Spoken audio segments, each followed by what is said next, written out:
Máš nejaký obnos peňazí, chcel by si investovať a nechceš nechať sušiť peniaze v banke? Tak ja mám pre teba niečo, čo ťa zabaví na pár mesiacov.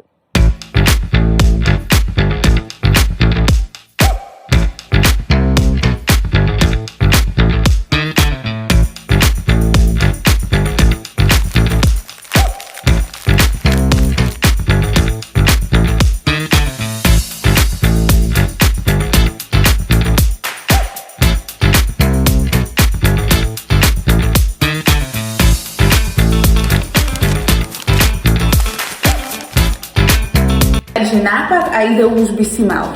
Takže jediné, čo budeš potrebovať, je zobrať niečo peňazí, prerobiť to, no a keď to dostaviaš, tak ja ti to ešte aj predám. A keby si to aj hneď nechcel predať, mám pre teba aj plán B. Veď predsa sme na Kysuciach a stavia sa tu diaľnica. Čiže aj prenájom je cesta.